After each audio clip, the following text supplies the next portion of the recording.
யோசிக்கலாம் உங்களை எதுக்காக நான் வர சொன்னேன்னு. நாம எல்லாருக்குமே தெரியும், கால காலமா இந்த காடை ஆட்சி செய்யறது சிங்கங்கள் தான். அவங்களுக்கு என்ன தகுதி இருக்கு? சிங்கங்கள் தான் இந்த காட்டை ஆட்சி செய்யணும்னு யாரு சொன்னது? இந்த காட்டுலயே ரொம்ப பலம் வாய்ந்தவர்கள் நம்ம தான். இந்த காட்டுக்கோ இல்ல இங்க இருக்க மக்களுக்கோ ஏதாவது ஒரு பிரச்சனைனா நம்மளாலதான் அவங்கள பாதுகாக்க முடியும். மனுஷங்கெல்லாம் நம்மள பார்த்தாலே பயந்து ஓடிடுவாங்க. நம்ம முன்னாடி அந்த சிங்கங்களால கூட நிக்கவே முடியாது. நம்ம எப்பவுமே கூட்டமா ஒத்துமையா இருப்போம். அதுதான் நம்மளுக்கு பலம். அதுதான் நம்ம காடை காப்பாத்துறதுக்கு சிறந்த யுக்தி. அதனால இன்னையில இருந்து நம்ம இந்த காட்டோட சரித்திரத்தையே மாத்த போறோம். இனிமேல் இந்த யானை இனம்தான் காடுகளுக்கு ராஜாவா இருக்க போகுது. நம்மள பார்த்து இந்த காட்டுல இருக்க எல்லா விலங்குகளும் பயப்படணும். இனிமேல் எப்பவுமே சிங்கங்கள் இல்ல, யானைகள் தான் இந்த காட்டை ஆட்சி செய்ய போகுது. இந்த செய்திய போய் நீங்க எல்லாருக்கிட்டையும் பரப்புங்க. ராஜா வாழ்க, ராஜா வாழ்க.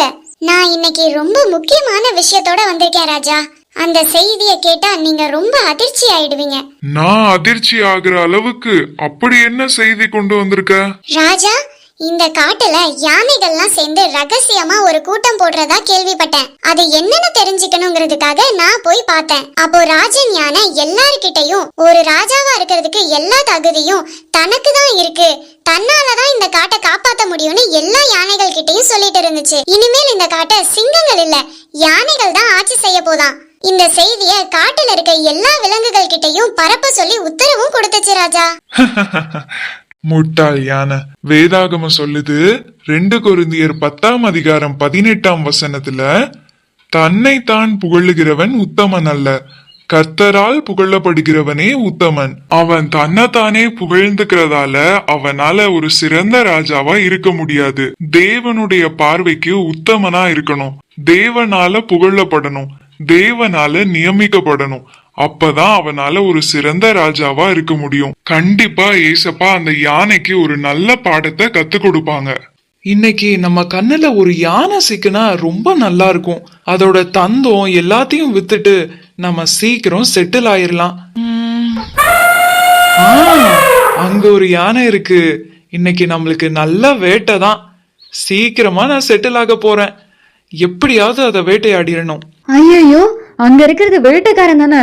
அவன் கையில அம்பு வில்லும் வச்சிருக்கான். இன்னைக்கு நம்ம வேட்டைக்காரனுக்கு பலியாக போறோம். நம்மள காப்பாத்துறதுக்கு யாரும் இல்லையா? இன்னையோட நம்ம கதை முடிஞ்சது. எவ்வளவு தைரியம் இருந்தா இந்த வேட்டைக்காரன் என்னோட காட்டுக்குள்ளேயே நுழைஞ்சிருப்பான். ஐயோ, சிங்கம் வந்துருச்சு. இந்த சிங்கம்லாம் இங்க இருக்கும்னு எனக்கு தெரியாம போச்சே. நம்ம செட்டில் ஆகுறதுலாம் அப்புறம், முதல்ல நம்ம உயிரை காப்பாத்திக்கணும்பா.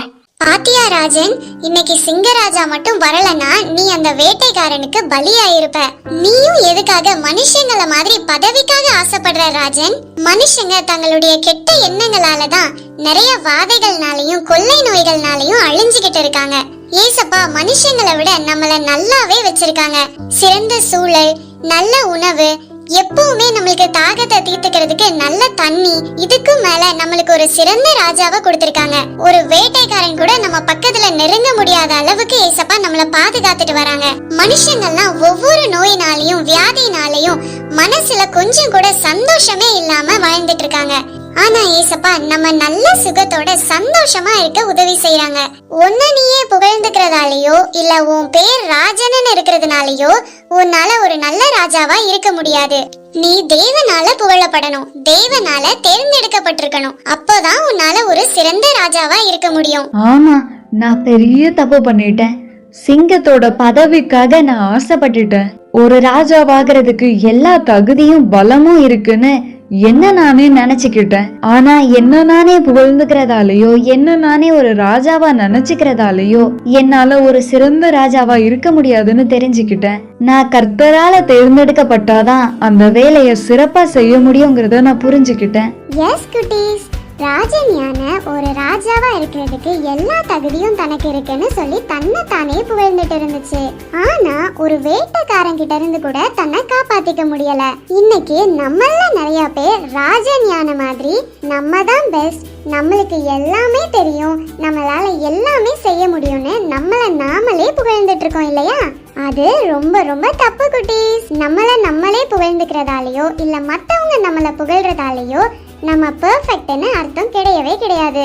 வேதாகமம் சொல்லுது இல்லையா, தன்னைத்தான் புகழுகிறவன் உத்தமன் அல்ல, கர்த்தரால் புகழப்படுகிறவனே உத்தமன். அதனால இனிமேல் உங்களை நீங்களே புகழ்ந்துக்கிறத விட்டுட்டு கர்த்தராகிய இயேசு கிறிஸ்துவினால புகழப்படணும்னு ஆசைப்படுங்க. நம்ம பெஸ்ட்னு நம்ம சொல்லக்கூடாது, ஏசப்பா தான் சொல்லணும். தேங்க்யூ.